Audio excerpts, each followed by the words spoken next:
Assalamualaikum warahmatullahi wabarakatuh.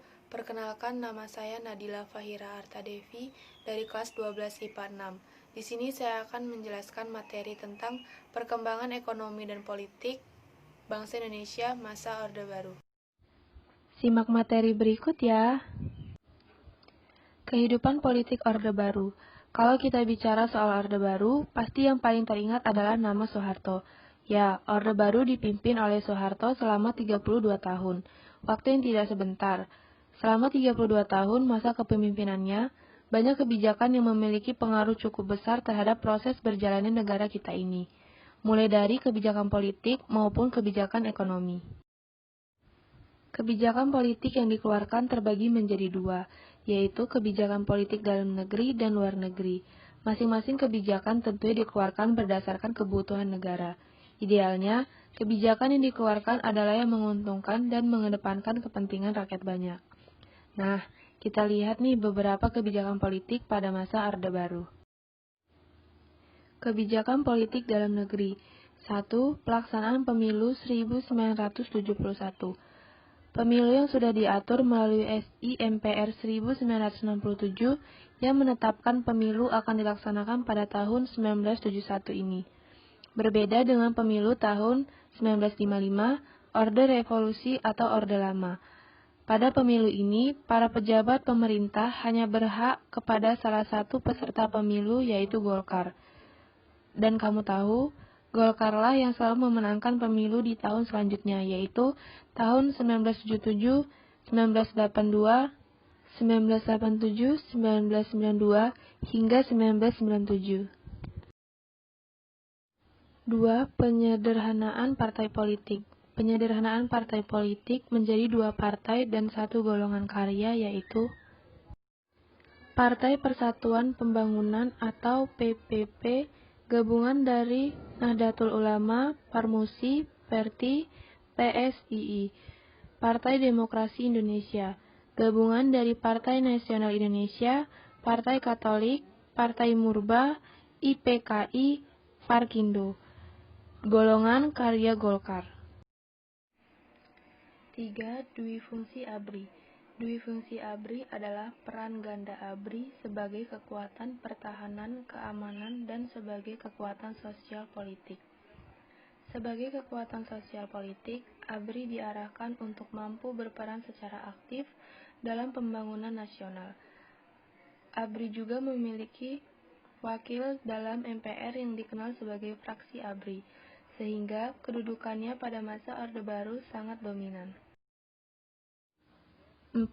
Pedoman Penghayatan dan Pengamalan Pancasila atau P4. Pedoman Penghayatan dan Pengamalan Pancasila atau P4 atau Eka Prasetya Pancakarsa bertujuan untuk memberi pemahaman kepada seluruh lapisan masyarakat mengenai Pancasila. Semua organisasi tidak boleh menggunakan ideologi selain Pancasila.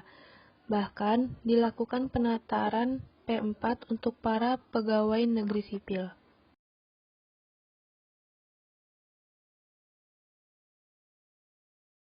Kehidupan ekonomi. Pemerintahan Orde Baru memiliki slogan yang menunjukkan fokus utama mereka dalam memberlakukan kebijakan ekonomi, yaitu Trilogi Pembangunan. Isi dari Trilogi Pembangunan yaitu pertumbuhan ekonomi yang cukup tinggi, pemerataan pembangunan dan hasil-hasilnya yang menuju kepada terciptanya keadilan sosial bagi seluruh rakyat, stabilitas nasional yang sehat dan dinamis.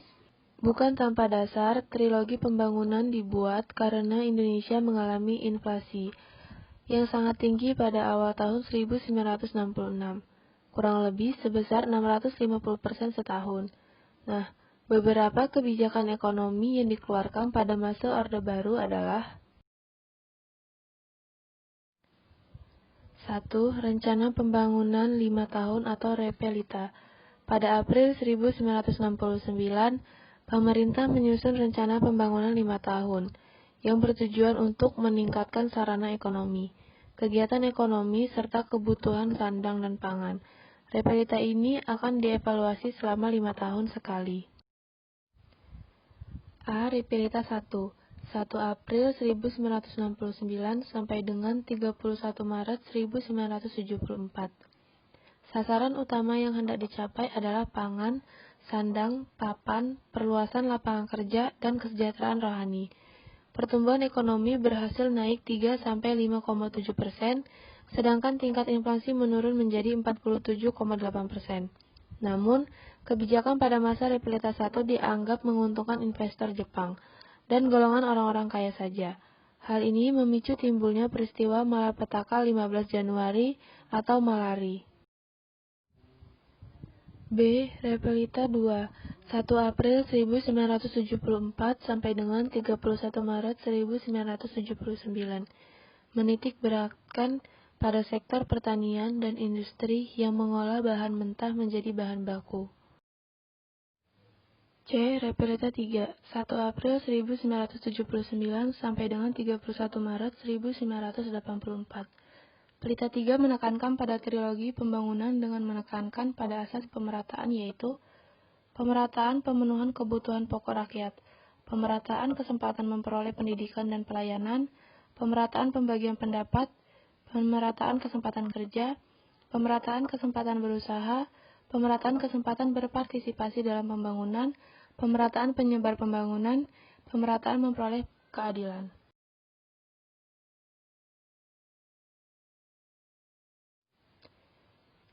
D. Repilita 4, 1 April 1984 sampai dengan 31 Maret 1989. Menitik beratkan pada sektor pertanian menuju swasembada pangan dengan meningkatkan industri yang dapat menghasilkan mesin-mesin sendiri. E. Repilita 5, 1 April 1989 sampai dengan 31 Maret 1994. Menitik beratkan pada sektor pertanian untuk memantapkan swasembada pangan, meningkatkan produksi pertanian, menyerap tenaga kerja, dan mampu menghasilkan mesin-mesin sendiri.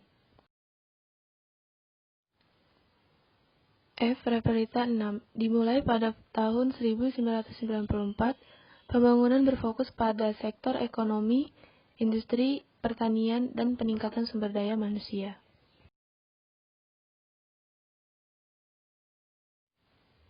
Dua. Revolusi hijau. Revolusi hijau pada dasarnya adalah suatu perubahan cara bercocok tanam dari cara tradisional ke cara modern. Untuk meningkatkan produksi pertanian, umumnya dilakukan 4 usaha pokok, yang terdiri dari A. Intensifikasi, yaitu penelitian, pengembangan, dan penerapan teknologi pertanian untuk memanfaatkan lahan yang ada guna memperoleh hasil yang optimal. Perubahan ini dilakukan melalui program panca usaha tani yang terdiri dari pemilihan dan penggunaan bibit unggul atau varietas unggul, pemupukan yang cukup, pengairan yang cukup, pemberantasan hama secara intensif, dan teknik penanaman yang baik. B. Ekstensifikasi, yaitu perluasan lahan pertanian memperoleh hasil pertanian yang lebih optimal. C. Diversifikasi atau keanekaragaman usaha tani. Dan D. Rehabilitasi atau pemulihan daya produktivitas sumber daya pertanian yang sudah kritis. Semoga materi yang dapat saya sampaikan dapat bermanfaat dengan baik. Sekian materi yang dapat saya sampaikan. Saya akhiri. Wassalamualaikum warahmatullahi wabarakatuh.